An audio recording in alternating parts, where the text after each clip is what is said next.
Rolling Out family. This is Eddy Precise Lamarre, and welcome back to Art and Culture, your source for conversations with the bold and brilliant minds shaping our creative landscape. Today, we're honored to welcome a powerhouse of stage and screen, the incomparable Namir Smallwood. With a commanding presence and deep commitment to the craft, Namir continues to elevate the narrative of Black artistry.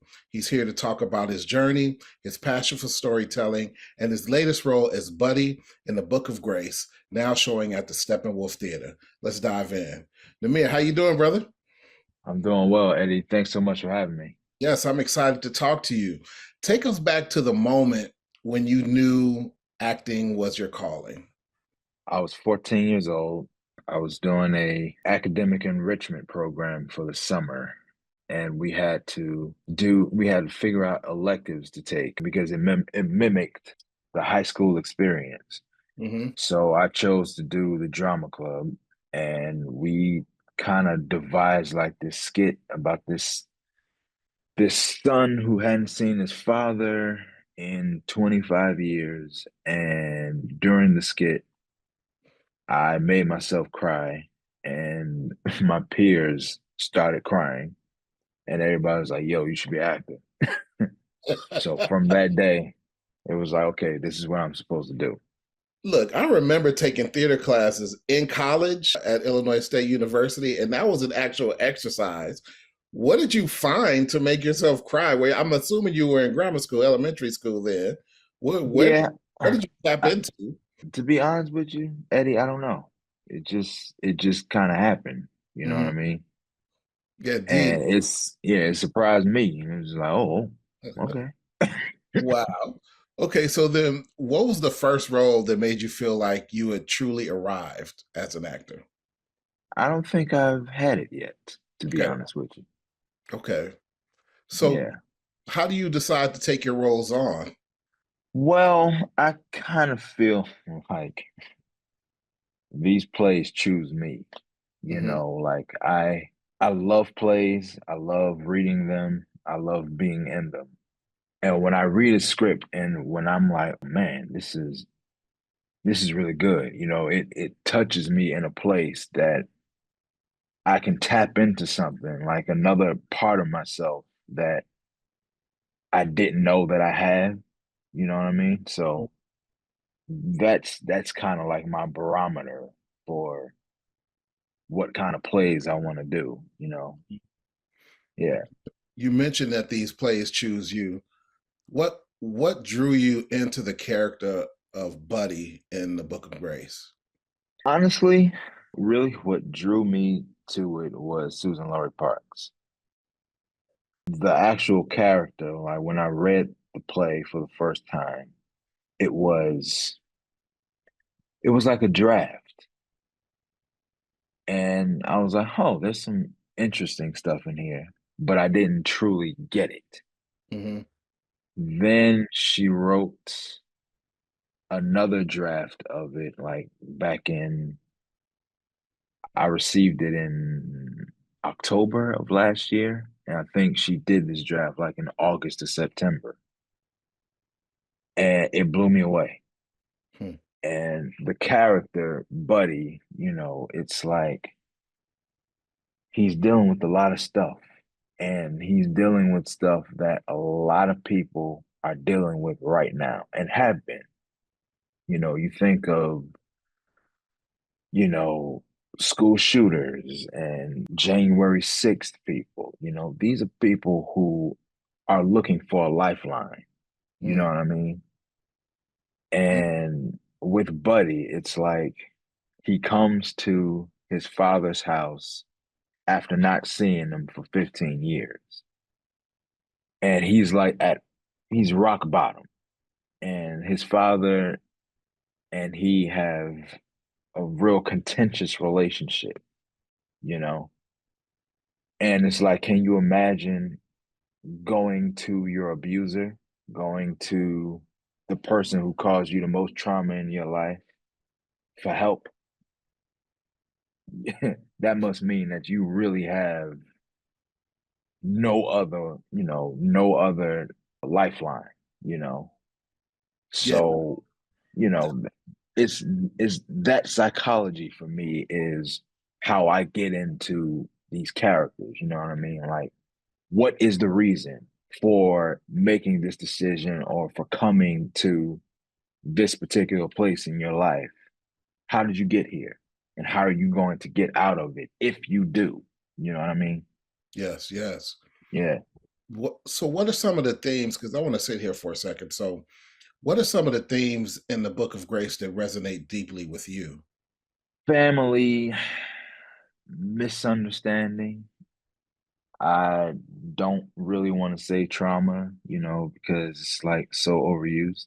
Hmm. But there's a lot of things that we as children don't understand about our parents. And our parents have their own thing, that they're dealing with. There is no instruction manual for parenthood. So it's like you can think you're doing the right thing and it could be causing a lot of damage, but you don't know because that's all you know. So that's a theme in there. The idea of grace. Hmm. Everyone isn't deserving of grace, but we get it anyway. You know, that Yes. is that is something in this world that we live in now. That's something that I think everybody can hold on to, you know, Mm. because it's really bleak, but there is some grace. We need grace with each other. We need grace with ourselves in order to move forward and move the needle in a positive direction. Yes. That's why pieces like this are so necessary. The Book of Grace and just art in itself is so necessary because it allows people to have these conversations and this expression. How has working at the Steppenwolf shaped or expanded your artistry? I mean, Steppenwolf honestly has been a gift that I didn't know that I needed. And by that I mean as actors, we're freelancers, you know what I mean? So when you have a home, you can, help make decisions, help shape the theater, they give you work, you know what I mean? What do you want to do? Those kinds of things. Everybody is not fortunate enough to have that, you know. So I feel like I have that, and that is like it's been a great blessing to me. And I've been able Mm. to do things that I probably wouldn't have been able to do. You know what I mean? Hmm. Yeah. What What do you feel Black theater gives both the artist and the audience that some spaces may lack? An authenticity and a truth to see that humanity is universal. It's not about color, it's not about creed, it's not about, where you're from, you know what I'm saying? It's universal. We're human beings. And Black theater for me is an opportunity to show that Black people in all of our many multitudes and iterations, we aren't monolithic and we have trillions of stories, Yes. that if you are not of, you know, an African American background, you know what I mean? You will see your father, you will see yourself, you will see your mother, you will see your grandparents. You know what I mean?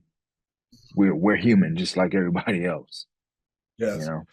I love that you brought it up like that in terms of seeing what you're familiar with, and representation is really the key term that people are using these days to point that out. Can you speak to a moment in your career where you felt the impact of representation firsthand? That's a very good question. I don't know and I say that because I am who I am. Every Hmm. role that I do, I'm Black first. I can play Romeo in Romeo and Juliet. I'm still Black, Right. you know. So I have to, I'm going to lead with that first. And it's not just an over, I'm blackity black, black, black. No, Yeah. I'm a human being who happens to be from this specific culture. And I take who I am with me everywhere I go. It doesn't matter if I'm at Steppenwolf, the Goodman, the Guthrie in Minneapolis. It doesn't matter. Yeah. If I'm doing a television show with a predominantly white cast, I am who I am. You know what I mean? And I have to create my own little lane, create my space, to be who I am. Okay, so then how do you bring your full self into these roles while still honoring your character's truth? Well, the character, just in layman's term, is, a part of me that I don't get to show, that I don't show, something that's layered deep within me that I have to like, bring out, you know what I'm saying? These particular characters, like somebody like Buddy, for instance, I've never been in the military. I don't know what that's like. But my father was in the military and my older brother was in the military. So I kind of have those stories or whatever, or what that's like. I don't have mental health issues that are, I guess, prevalent. You know what I mean? And we're all suffering with something. But what I look at is how a person copes with life. You know what I mean? Like I look at, for instance, you look at the radicalization of people, and we've been seeing that a lot. I look at the circumstances that causes one to be radicalized. And what I came up with after reading the play for after like the fifth time, it's very easy to be radicalized. All you have to do is be in a place where you feel like you're misunderstood, you're not getting anywhere, you're lost, and you don't know how to find your way back. All you need is somebody to say, "Hey, I've been there. Hey, I know exactly where you are. Hey, read this. Hey, do that." And people go to the internet and see all this stuff. They see reflections of themselves and their ideologies and where they are in life. And it can create something that can be very destructive. And Mm. it's very, very, very, very easy. It's not hard. The way that you approach your roles seems very thoughtful and very deliberate. Who are some of the actors or mentors that have influenced you along the way? One of the biggest influences that I have had in my career is a director named Marion McClinton. He was August Wilson's right-hand man, his director for 10 years. And he passed away a few years ago. But working with Marion, like there was a period where I was in Minneapolis and I left to move to Chicago, and I couldn't buy a job in Chicago after doing a play at Steppenwolf, two plays at Steppenwolf in the same season, Mhm. and I couldn't buy a job in the city for 5 years. So I would go back to Minneapolis to do plays with Marion and another actor who is like, has been a godsend to me, named James Williams, who we call J Dub. And he is another one of August Wilson's, like he is a part of helping August define, the Wilsonian craft, you know what I mean? So these are my people, you know what I mean?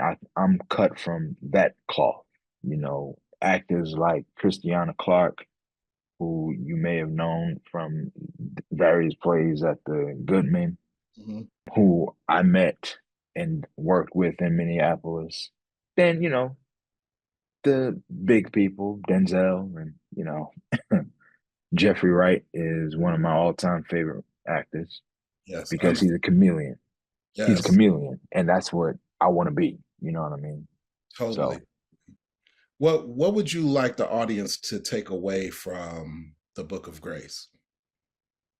I want people to take away the fact that the world needs a lot of grace right now. And you have to start with you. Have grace with yourself and have an honest conversation with yourself. And I think this play is going to get people to do that. Like where we are, we didn't just get here. It's not something that, just happened in November. You know what I mean? No, we've been on this trajectory for a long time. And the only way out is to find grace within people and less judgment. You don't know what people are going through. You see people on the street, you know what I mean? A lot of these people are actual veterans. There's a reason why, you shouldn't, be so hell bent on judging another person or having some kind of, something to say about other people because it could be you, you Yes, know. You are staring in the mirror, you know what I mean? And once you understand that, then I think we'll get to a place where we can be better, you know? yes.